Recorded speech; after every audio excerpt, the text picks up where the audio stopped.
Hello everyone, welcome back to my channel happy moments. तो last part में हम लोग देखे थे जान अपने पैक में वापस आने के लिए निकल जाता है अपने ग्रैनी के साथ, और इधर पैक में ईवो अपने आप से कहता है जान मैं रेडी हूँ तुम्हारा बनने के लिए। तो आज का पार्ट हम लोग शुरू करते हैं।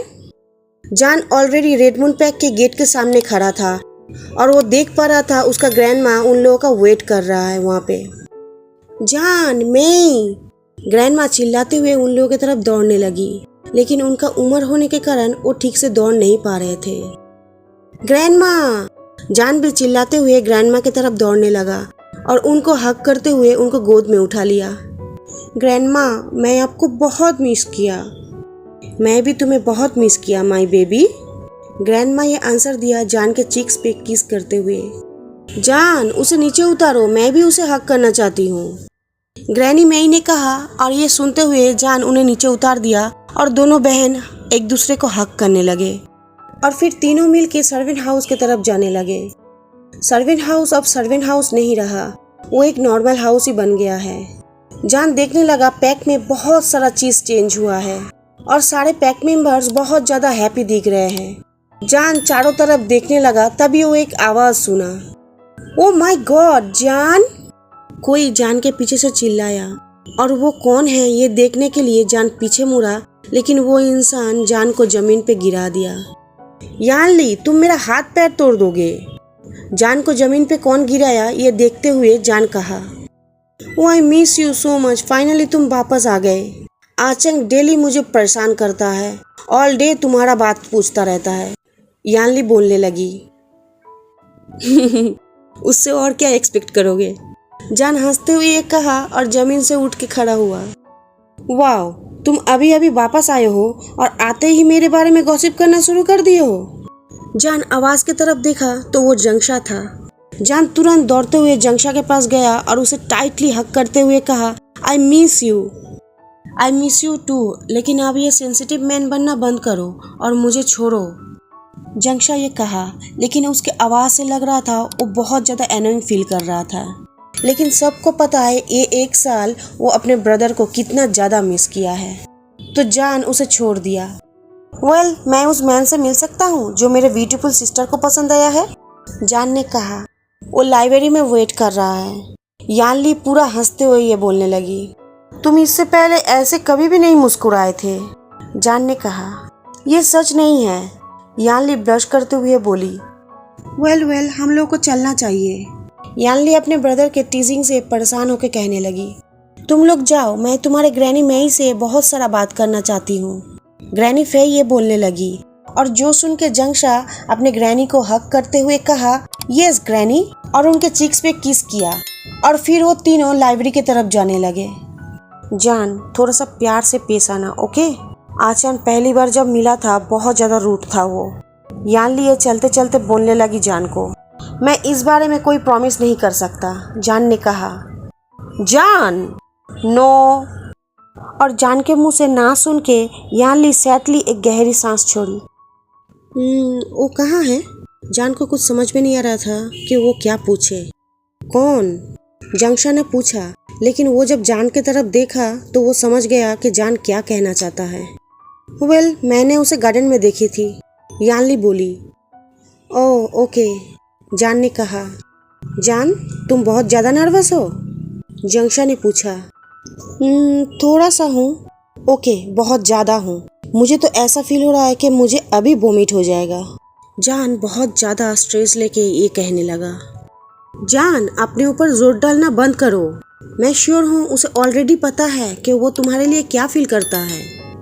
यानली ये कहने लगी जान के पीठ को थपथपाते हुए उसे भरोसा दिलाने के लिए।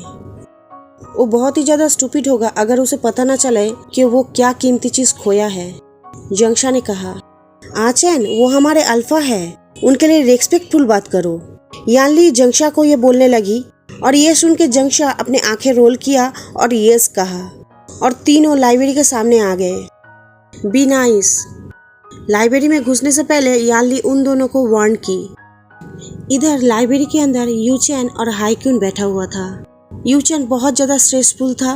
वो सुना था यानली के ये जो ब्रदर है यानली के लिए ओवर प्रोटेक्टिव है, तो ये उसके लिए बहुत ज़्यादा मुश्किल होने वाला था। हे, अपने ऊपर इतना जोर मत डालो, वो बैड पर्सन नहीं है। हाईक्यून उसको शांत करने के लिए ये कहने लगा। लेकिन मैंने सुना वो जंगसा से अच्छा नहीं है। तुम्हें याद नहीं लास्ट टाइम क्या हुआ था?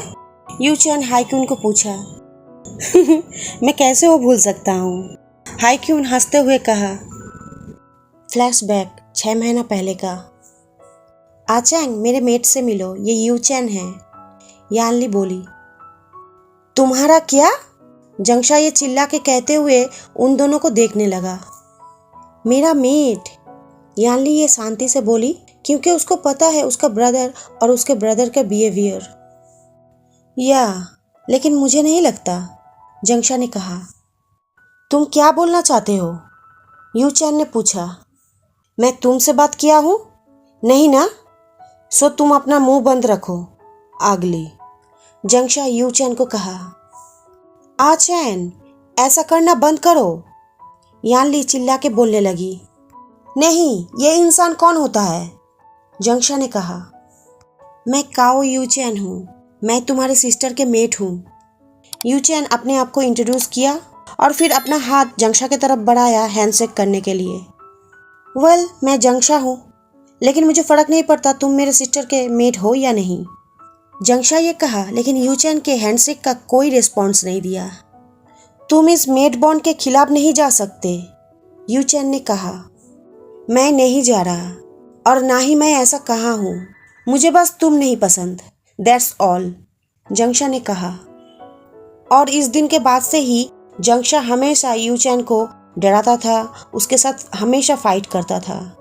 लेकिन एक दिन यानली इस बात को लेके जंगशा के ऊपर बहुत चिल्लाई, इवन बहुत ज़्यादा गुस्सा भी हो गई थी वो, और इस वजह से जंगशा डर गया था, और तब से जंगशा यू चैन के साथ लड़ना बंद किया। और फ्लैशबैक यहाँ पे ख़त्म हुआ। वो मुझे अभी तक हेट करता है, यू चैन ये कहने लगा। हाँ, मुझे भी ऐसा नहीं लगता कि कुछ भी चेंज हुआ है, हाईक्यून ने ये कहा, और उसी समय डोर ओपन हुआ और अंदर आई यानली, जंगशा और जान अपना कोल्ड फेस लेके। यानली तुरंत यू चैन के पास गई और उसे हक करते हुए बोलने लगी, बेबी, मेरा और एक ब्रदर से मिलो, ये साओजन है। ये सुनते ही यू चैन खड़ा हो गया।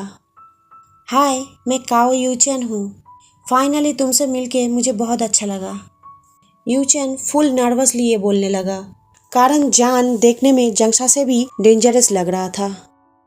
हाय, मैं साओजन हूँ, मुझे भी तुमसे मिलके बहुत खुशी हुआ, साओजन ये बोलने लगा, स्टिल अपना कोल्ड फेस लेके। लेकिन वो अपना हाथ आगे बढ़ाया हैंडशेक करने के लिए, और यू चैन तुरंत हैंडशेक करने लगा। तुम मेरे सिस्टर के फियांसे हो? जान ये कहते हुए यू चैन के चारों तरफ घूमने लगा और उसे ऊपर से नीचे तक देखने लगा। हाँ, मैं ही हूँ, यू चैन ये कहा, लेकिन वो और भी ज़्यादा नर्वस होने लगा था। वो किसी को दिखाना नहीं चाहता था अपना नर्वसनेस, लेकिन सब किसी को ये दिखाई दे रहा था। तुम मेरे सिस्टर से प्यार करते हो? हाँ, मेरा पूरा दिलों से। तुम मेरे सिस्टर के क्या चीज़ को सबसे ज़्यादा प्यार करते हो? उसका दिल से। वो अपने बारे में सोचने से पहले दूसरों के बारे में सोचती है, दूसरों का हेल्प करती है, ये मुझे बहुत पसंद है। और उसका स्माइल से भी, क्योंकि उसका स्माइल बहुत ज़्यादा ब्यूटीफुल है, यू चैन बिना कोई हेजिटेशन के ये बोल दिया, और जिसे सुन के यानली पूरा पागलों की तरह ब्लश कर रही थी। बस इतना ही, मुझे और भी ज़्यादा जानना था। मुझे दिखाई दे रहा है तुम मेरे सिस्टर से बहुत ज़्यादा प्यार करते हो, लेकिन जिस दिन तुम मेरे सिस्टर को हर्ट करोगे, उस दिन खुद तुम अपने लिए अपना मौत का गड्ढा खोदोगे। ये मैं तुम्हें थ्रेट नहीं कर रहा हूँ, ये मैं तुम्हें प्रॉमिस कर रहा हूँ, जान ये कहने लगा यू चैन के सीधा आंखों में देखते हुए। अभी यहीं पे सब कुछ खत्म हुआ, प्रोटेक्टिव ब्रदर का केस यहीं पे ओवर हुआ, जान ये कहा, और उसके फेस में फिर से स्माइल वापस आ गया। चलो बाद में हम लोग एक दूसरे को अच्छे से जान लेंगे। जैसे ही जान यू चैन को ये सब कहा, उसी टाइम उस रूम के डोर ओपन हुआ और रूम के अंदर वांग यीबो आया। और जैसे ही वांग यीबो को जान देखा, जान अपना सांस लेना कम्प्लीटली भूल गया और दोनों के आंखों में देखने लगा और चारों तरफ साइलेंस हो गया। हे इडियट, तुम क्या मरना चाहते हो?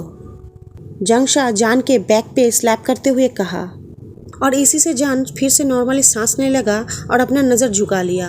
लेकिन ईबो का स्मेल उसे बहुत जोरों से हिट किया, कारण वो लोग मेट होते हुए भी शुरू से एक साथ नहीं थे।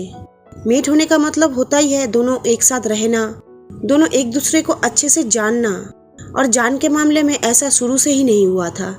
इसीलिए ईबो का सेंट उसे इतना जोरों से हिट किया। ईबो यहाँ पे बैठो, यूचेन ईबो को बोला और ईबो तुरंत आके जान के सामने वाला सीट में बैठ गया।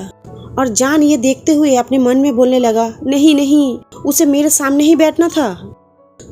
तुम लोगों का वेडिंग का काम सब कुछ हुआ कि कुछ? जान ये पूछा अपना सर स्टील झुकाते हुए। ओह हाँ, एक्चुअली में वेडिंग का ज़्यादातर काम ख़त्म हो चुका है और ईबो हम लोगों को इसमें बहुत ज़्यादा मदद किया है, यानली बोलने लगी। ओह ये तो ऑसम है, लेकिन वेडिंग ड्रेस का क्या? जान ने पूछा। मैं अभी तक नहीं खरीदी, यानली बोली। ओह माय गॉड, ये तो बहुत अच्छा हुआ, जान ये हैप्पीली कहने लगा। ये क्या बेवकूफ़ी है जान, ये खुश होने वाली कोई बात नहीं है, जंगशा ने कहा। चुप रहो तुम स्टूपिड, मेरा बात का मतलब ये है कि सिस्टर को उनका ड्रेस का मैटर मेरे ऊपर छोड़ना चाहिए और वो उस ड्रेस में पूरा प्रिंसेस लगेंगे, जान ये जंगशा को कहा। और तुम ये कैसे करोगे? ईबो जान से पूछा। ये तो सीक्रेट है, जान नर्वसली हंसते हुए कहा। ओके, तो जान ये ड्रेस कब रेडी हो जाएगा? यूचेन ने पूछा। ओ तुम कल जान जाओगे, लेकिन मेकअप आर्टिस्ट और मैन ऑफ ऑनर का क्या हुआ? वो भी मुझे ही ढूंढना पड़ेगा, जान ये सारा क्वेश्चन पूछने लगा। ओह हम लोगों को ऑलरेडी मिल चुका है मेकअप आर्टिस्ट और मैन ऑफ ऑनर, यानली बोलने लगी। और मेरा क्या? जान थोड़ा ऑफेंडेड होकर ये पूछने लगा। और जंगशा यानली की तरफ पॉइंट करते हुए कहा, सिस ने बोली है वेडिंग के दिन वो बताएंगे हम लोग को क्या करना है। ये सही नहीं है सिस, आपको पता है ना, जान ये नर्वसली कहने लगा क्योंकि वो फील कर पा रहा था उसी की तरफ देखे जा रहा था ईबो। कम ऑन, इसमें मजा आएगा और तुम लोग चिंता मत करो, तुम लोगों के लिए मैं एक स्पेशल काम रखा हूँ जो तुम लोगों को करना है, यानली बोली। और तुरंत जान यूचेन की तरफ देखा जो कि ईबो के साइड में बैठा हुआ था। क्या मेरे तरफ ऐसे मत देखो, मुझे कुछ नहीं पता, यूचेन ने बोला। हाँ मुझे पता है, जान ये अपने आंखें रोल करते हुए यूचेन को कहा। एनीवे, मीटिंग में तो सारा बात हो चुका है, तो मैं जाऊं? जंगशा ने पूछा। ये अच्छा आइडिया है, जान ये कहा और जंगशा के साथ बाहर जाने के लिए खड़ा हुआ। मुझे तुमसे कुछ बात करना है, जान ने ईबो का वॉइस सुना। Oh no no no no, मुझे ऐसा फील हो रहा है वो आज मुझे मार डालेगा, जान अपने मन में ऐसा सोचने लगा और नर्वसली हंसते हुए कहा। जंगशा तुमने सुना, अल्फा तुमसे बात करना चाहते हैं। नहीं उसके साथ नहीं, नहीं मेरे साथ नहीं, ईबो और जंगशा दोनों एक साथ बोलने लगा। मैं तुमसे बात करना चाहता हूँ साउजन, ईबो ये डोमिनेट वॉइस में कहा, जिससे साउजन के नी कांपने लगा। ईबो सोचने लगा, मैं लाइब्रेरी के सामने आया और मुझे फील हुआ लाइब्रेरी के अंदर जान है, तो मैं लाइब्रेरी के अंदर आया और जान को देखा। हम दोनों का नजर कुछ सेकंड के लिए एक दूसरे से मिला, लेकिन जंगशा के लिए वो टूट गया। वो लोग वेडिंग के मैटर को लेकर डिस्कस कर रहे थे, तो मैं जान की तरफ ही देखने लगा और मन में सोचने लगा वो कितना ज़्यादा ब्यूटीफुल है और मैं कितना ज़्यादा उसे मिस किया हूँ। लेकिन वो एक बार भी नज़र उठा के नहीं देखा। लेकिन जब वो जंगशा के साथ बाहर जाने लगा तब मैं उसे रोका। ईबो खड़ा हुआ और डोर की तरफ जाने लगा जान को पास करते हुए, और जान को कहा फॉलो मी, और देन लाइब्रेरी से निकल गया। जान आज तुम गए, जंगशा ये चिल्ला के कहा। और जान जो ईबो को फॉलो कर रहा था वो लाइब्रेरी से निकलने से पहले जंगशा को धक्का दिया और दौड़ते हुए ईबो को फॉलो करने लगा स्टेप बाय स्टेप। ईबो जान को उसके रूम पे लेके गया, वही सेम रूम, 1 साल पहले जान जो रूम को छोड़ के गया था, वही सेम रूम जहाँ पे जान ईबो को अपॉर्चुनिटी दिया था उसके ऊपर गिव अप करने का, वही सेम रूम जहाँ पे उसका दिल टूटा था। तुम्हें याद है जान, लास्ट बात तुमने क्या बोले थे भाग जाने से पहले? ईबो ने कहा। मैं भागा नहीं था, जान ये कहते हुए फ्लोर पे बैठा और अपने ही साइड में फ्लोर पे हाथ मारते हुए इशारा किया ईबो को उसके पास बैठने के लिए। तुम्हें याद है जान? ईवो जान की तरफ बिना देखे ही फिर से पूछ लिया, लेकिन वो फ्लोर पे जान के साइड में बैठ गया। मैं कहा था मैं कहीं नहीं जाऊंगा, जान ने कहा। लेकिन तुमने क्या किया? ईवो ने पूछा। मैं चला गया। क्यों? क्योंकि मुझे वही करना चाहिए था। मैं बदल गया हूँ, ईवो ने कहा। हाँ मुझे पता है, मैंने देखा तुमने क्या क्या किया है और मैं तुम्हारे लिए प्राउड फील करता हूँ। अब फाइनली ईवो जान के तरफ देखा, लेकिन जान तो ऑलरेडी ईवो के तरफ देख ही रहा था। मुझे लगता है तुमको अभी सब कुछ रियलाइज हो गया है, जान ने पूछा। मुझे भी ऐसा ही लगता है। वो वापस आई है। जैसे ही ये बात ईवो के मुंह से निकला, जान एक्सट्रीमली गुस्सा और पेन फील करने लगा। क्या? लेकिन क्यों? क्या वो कुछ बोली है? जान ने पूछा। वो मेरे साथ बात करने आई थी, ईवो ने कहा। फ्रेंड्स, आज का पार्ट मैं यहीं पे ख़त्म करती हूँ। इस वीडियो को पसंद आए तो लाइक कीजिए, मुझे कमेंट कीजिए और इस वीडियो को शेयर कीजिए और मेरे चैनल को सब्सक्राइब जरूर कीजिएगा। तो आज के लिए मैं चलती हूँ। बाय बाय दोस्तों।